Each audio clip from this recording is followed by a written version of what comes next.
Welcome again to Lakeshore Focus, a weekly show highlighting the key issues, important events, and interesting people in our region. I'm Keith Kirkpatrick. Last week we talked with Linda Perez and Officer Chris Lopez about domestic abuse, how it happens, and what to do about it. This week we will focus on what happens after the victim becomes a survivor. Short on resources, challenged to start a new life, where do they go? What do they do? How do they survive? With us are two people who have had a positive impact on the lives of the women and children through their care and unique response. Let's meet Margy Boyce, who is the manager and also designer for Caring Designs, and Mary Beth Schultz, who is the executive director of the Caring Place in Porter, Lake, and Starke counties. Glad to have both of you on the show. Thank you. Thank you. And you guys look so nice being here today. So, as I mentioned in the intro, we talked about this subject last week, so I kind of want to pick up where we left off, but I do have one question that I didn't get a chance to ask Linda last week. I know that sometimes people in domestic abuse get out of it and almost fall back into another relationship with somebody else that's like that again. Does that happen, and why does that happen? Well, I think when you're talking about victims of domestic violence, you're looking at what resources do they have when they leave the shelter. And it's very difficult to start over. And sometimes when they arrive at the shelter, they only have maybe some clothing, maybe their kids with them. And when they leave the shelter, they're faced with the dilemma of, I can't go home, but we work with them to find housing and apartments that not only meet their needs, but that's somewhere in their budget range. Unfortunately, in the early days, all we could do was give them maybe a dresser, a couch. That was it. So how long are they usually with you in the shelter? That's a good question, because sometimes it can be 6 months. We're typically short term. 30 days is about the average length of stay. But again, if someone comes into the shelter and it's a mother with 5 kids, it's difficult not only to find housing, but to find a job and, again, what she needs to stay out of that abusive relationship or going back to her abuser. So is that the biggest determination, is kind of when you kind of find a place to plug them in, that they then can transition? They kind of stay there until you find that place for them? Yeah, that's part of it, but really it's also finding jobs and being in the community that they're living. It can be a challenge because maybe there's not enough jobs. Or in Valparaiso, for example, affordable housing can be an issue. And we work with other organizations to make sure that it's a good fit. For example, Housing Opportunities often has access to transitional housing, which would be a next step for someone leaving the shelter, because apartments can be very expensive. So our viewers are probably sitting here going, so Margy hasn't talked yet, so why is she on the show? But you have kind of a really unique thing you're doing. You're helping with these places. So decorating, finding furniture and all, but kind of how did you get involved in this? I mean, how'd that happen? Well, when I found out that these women were coming out of the shelter with just a bag of clothes and nothing in their apartment, that really touched me. And I love interior design, and I thought, you know, maybe I could collect furniture and put it in their apartment and make it a beautiful home, because they do tend to go back to their abuser if they have nothing. And, you know, this is just a new beginning for them. And so working at a furniture store, Walter E. Smith, for a while, I left there and asked for them to give my cards to people buying new furniture and who needed to get rid of their old furniture, didn't know what to do with it. So that was the beginning. We started in my garage, my basement, and grew from 1 storage unit to 6. And I mean, it's just been an outpouring from the community of wanting to give beautiful furniture and household goods, and we do every part of their apartment completely. These places are really cool. I mean, I've seen the pictures, so Thank you. and I think we're running some of those pictures probably. Yeah. So let me go back a little bit before. You said, when I found out about these women really having nothing, how'd you find that out? Well, I found out from a program that I watched on TV that that they were refurbishing shelters, and I don't know what made me think that, okay, they got to go somewhere after that, and they don't have anything, so maybe I can figure this out. And I went to Mary Beth and said, this is what I'd like to do. I quit my job and I just wanted to do it as a volunteer. So we just started, it just happened so quickly, really. Things just fell into place, and it has really blossomed, and we have so much furniture, we had to open up a resale shop even. Well, that to make some money. I want to go back to this comment that you made and ask Mary Beth.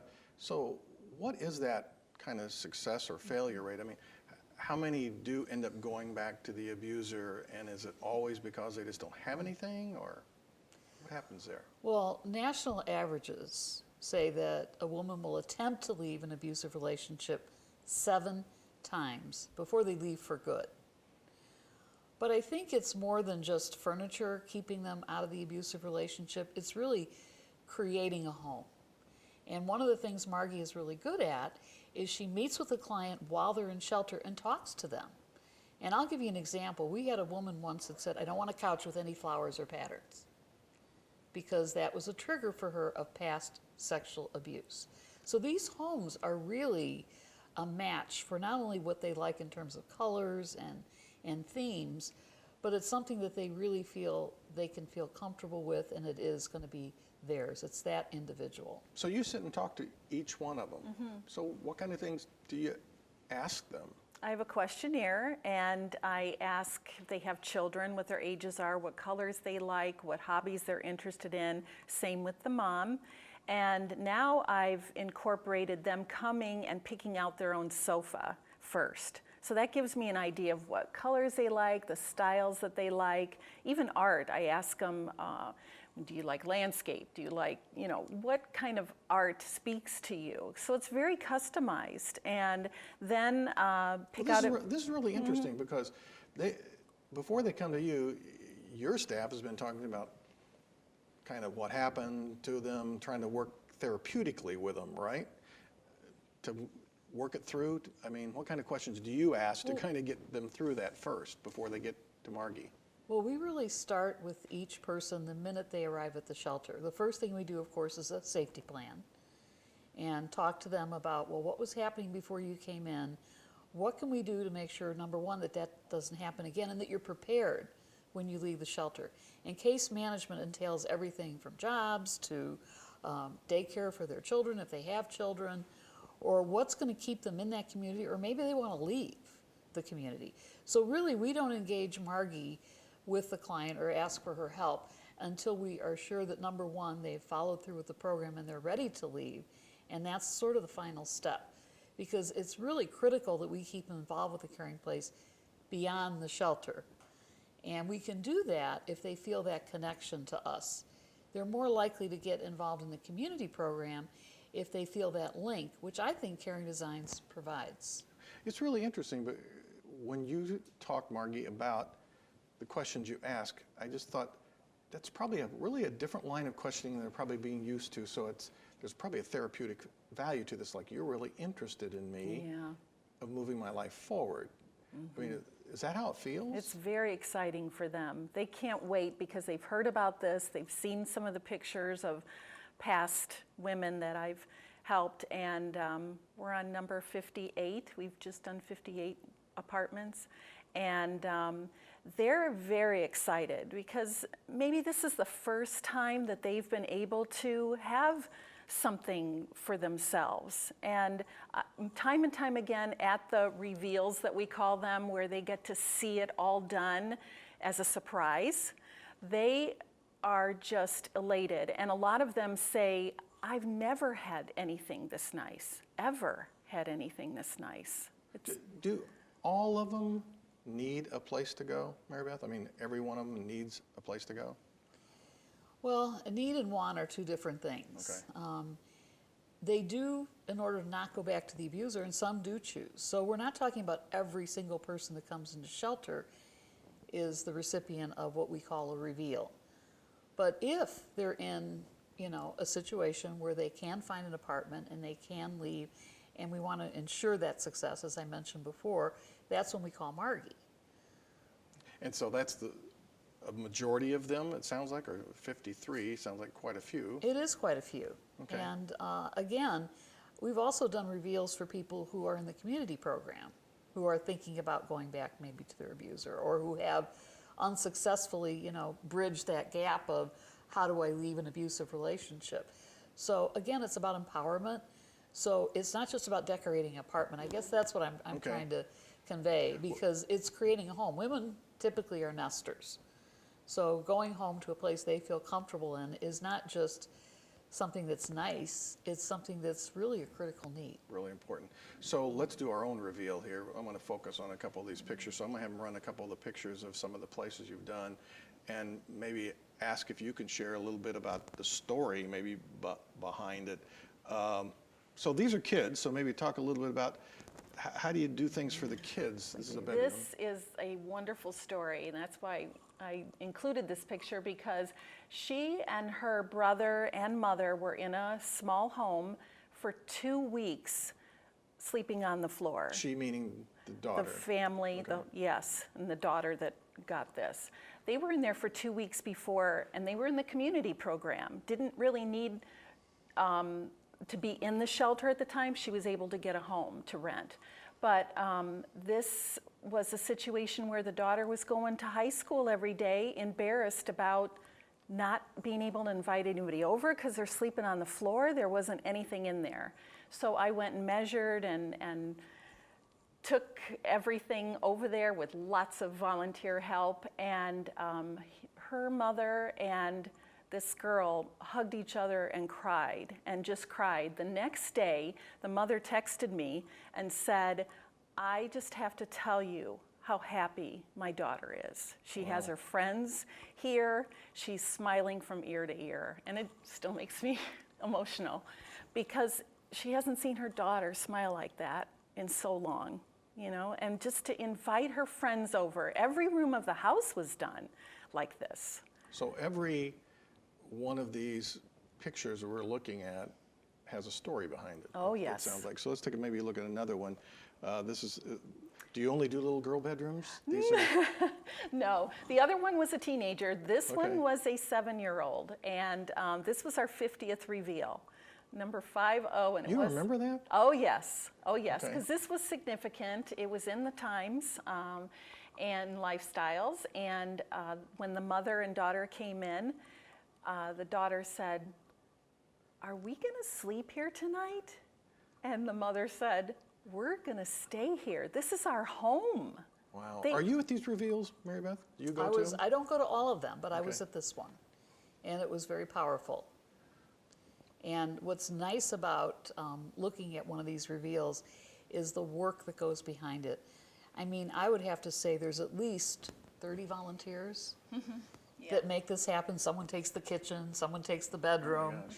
And when they come in, they're like little ants that go all over, and they have their own role, and they're done in about 2 hours. Wow. So they've transformed this whole living space into this home in a matter of, like I said, a couple of hours. Let's look at a couple of the living rooms, because I know that those are the broader living space in here. So this is one of the living rooms, I believe. So where's the story here? Yes, she was by herself. It was just her. And I'll never forget, one of our volunteers says, "You're not going to give her that ugly blue velvet sofa, are you?" And after she saw it in this setting, she said, "I should have known it was going to be incredible." It's just a matter of picking fabrics and putting them on there to make it look really put together. And this girl, she loved blue. She This loved blue. stuff and this stuff looks new. I know it does, and I do go take a look at it ahead of time and make sure that it's really going to, be something that they're going to just love when they see it. And she loved vintage. She wanted vintage furniture, and so this just felt like her to me. At that time, I wasn't thinking about having them pick out a sofa. I think this was number 8. And we've done 58 reveals. Can't believe you can remember all these numbers. Yeah. So I'm going to ask the maybe not so great side of this. So what happens if the abuser shows up to one of these really nice places or comes back into this person's life? You probably get a call. I mean, what happens? Well, number one, we try to be open-minded enough and not judgmental to realize that could happen. So it becomes more of a logistical problem. If someone's in danger when they leave the shelter, they can come back into the shelter. They can be involved in the community program. So the only rule we really have when we're doing a reveal is we let them know that only they can be there when the reveal occurs. And so they know that they can't bring any relatives or friends. But beyond that, this is their home. So we can't tell them what to do with their life. Have you ever had the abuser, though, come back and trash the place or really do something bad to it? Not to my knowledge, but that could occur. But we try to do everything we can to prepare that person for their new life. There's that old saying, you can put someone in a garage, it doesn't make them a car. So giving someone a beautiful new home is only the first step. So hopefully they remain engaged in the community program and continue to learn and gather those resources they need to be strong in their stance to lead this life that's violence-free. So you've been doing this how long, the two of you? When was number one? 4 years ago. 4 years ago. Okay, so I'm going to ask you, Mary Beth, comparison of what you see now these 4 years versus maybe the years before that. How much difference is there in what was happening then for these women and what you see now with these places that they go to, these homes that you're creating for them? I think it's a huge difference because before, a lot of times once they left the shelter, even though they were given the minimal requirements that they needed to survive, we rarely heard from them again. So we really couldn't track their success or their failure. But now we have a connection that we can measure, track, which is really important to our funders. And in emergency services, I think it's critical because you want to know what you did right the first time, see what you can do to follow through with that client, and to ensure their success down the road. So how do they stay in touch with you then? I mean, what's the bond that's created that wasn't there before? Are they bonding with you or with the volunteers or who? I would say yes. They text me, they call me. We are doing a questionnaire. We're trying to think of more and more things that we can keep connected with them. And after about 30 days, 2 weeks to 30 days, we want to send them a really short questionnaire and ask them how they're doing. But a lot of times I hear from them. So you feed that information back? Mm-hmm. Mary Oh Beth? yes, we're keeping And they track. also volunteer at Caring Designs during the week. Is that a requirement? No. Okay. No. Actually, what's really funny about that is there are days that we can't get the transportation over to Caring Designs, and they're really disappointed because they love going there because we do art projects. They work on things to put in the showroom like coasters and different things they've picked up off of Pinterest. Right. We had 2 professional sewers for a while making pillows. So it's something that they aspire to do rather than they are required to do. Mm-hmm. Well, if this is so successful and you kind of just came up with this idea, I mean, have you been able to share this with other domestic shelters, domestic violence shelters, that they've been able to go, we want to do this too? We would be willing to do that. Sure. But I think one of the things that's a bit of a challenge is it is human capital, meaning we've got Margy's time invested in this, and there's an expense in keeping the storage lockers and keeping the rent for Caring Designs. So you have to be willing to take a certain amount of risk Right. to do this. So you don't want to give up your star player, that's one part, right? Right. Absolutely. But there's a big investment, is what you're saying, in doing all this too. It's a lot of work, and I think Margy will attest to that. Yeah. We couldn't do it without volunteers. What we did when Margy was a volunteer and she came to me and said, what are we going to do with all this extra furniture? That's when we opened the resale store. Right. But that's also when we employed Margy as an actual person who works for the Caring Place. So Caring Designs, which started out as a volunteer operation, is now coming under the umbrella of the Caring Place, so that it is definitely a program that we provide. So I think this is awesome, and we're down to a couple minutes, so I know one thing I want to plug into our viewers is, so if they've got, what are you looking for? We're looking for gently used. I stress that because I want to bless these women with nice things.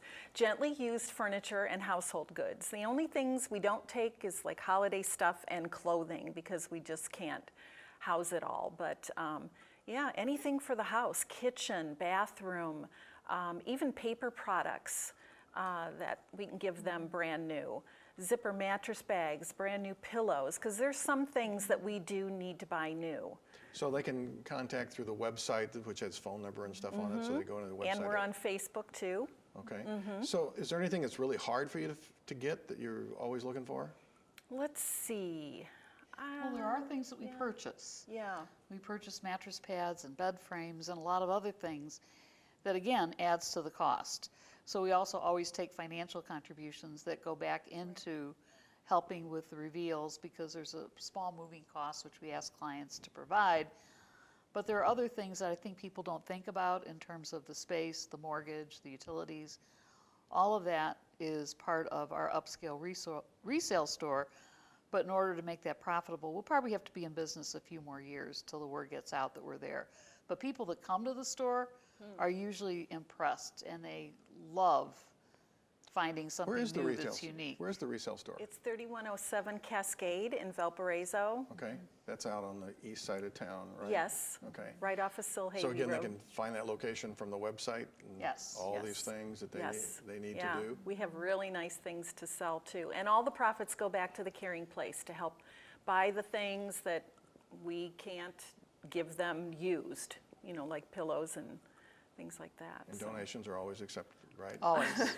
Always Always. use money. Because the money not only buys these things, it really can help them get on their feet, it sounds Right. like what you're saying, because they've oftentimes are without a job and just, I mean, really stripped of resources, and they kind of got to start over. Right, and we don't charge for any of our services. So, and we're mandated to do that, no barriers. That's from our state funding and our federal funding. Wow. In the last minute, just real quick, to somebody who might know of somebody who's in a situation like this, a piece of advice or for them, for our viewers to hear, what should they do if they know of somebody who's in a domestic violence situation? We'll have them call. All that information is on the website. And it doesn't necessarily mean you need to immediately go into shelter, which I think sometimes people are afraid of. We do have a community program, and we can provide a safety plan, and there is no charge. So encouragement to those people To call. to take that step, to make that call is really, really important. Okay. Well, I really appreciate you being here. This is a unique thing. I hope you guys get a chance to kind of spin this out to some other places. Thank you. Thanks for being here. Thank Thank you you. very do. much. Thank you.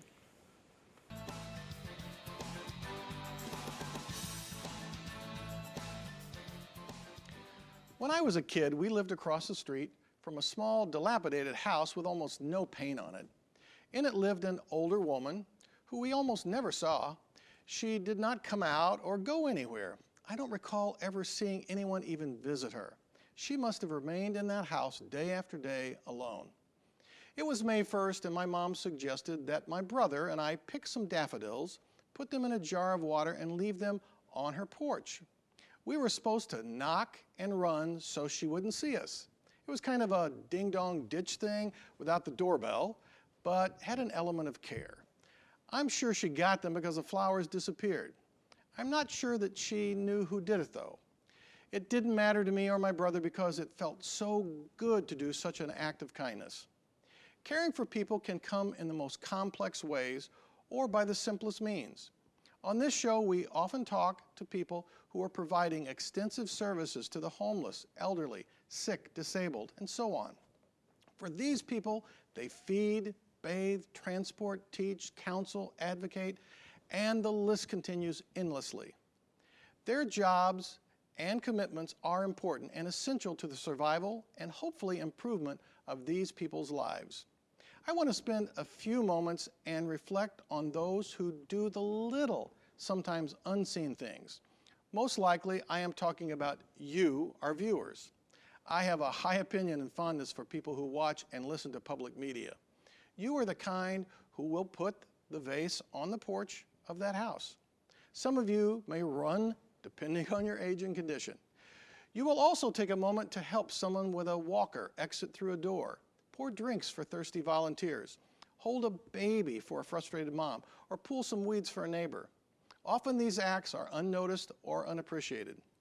yet you still do it. Why? Because you care. It's not about the reward or the thanks, but it is nice to have that warm feeling in your heart knowing you did something that made someone's life a little better. Hey, thanks for watching our show. We hope you enjoyed it and have been inspired. There are more past Lakeshore Focus shows filled with inspiration, and they are available on our website, which is listed on your screen. You can also send your comments and thoughts to our email address. My recommendation for a past show to watch from our website is number 915. Two young ladies who challenge some beliefs about so-called beauty pageants, high energy and entertaining. That's number 915. When you click on Lakeshore Focus, you can scroll down until you find that show. I'm sure you'll enjoy it. Be sure and join us next week for another Lakeshore Focus. Until then, I'm Keith Kirkpatrick saying make a positive difference in our world today. Now stay with Lakeshore Public Television. Enjoy Gerard McClendon with Counterpoint coming up after these messages.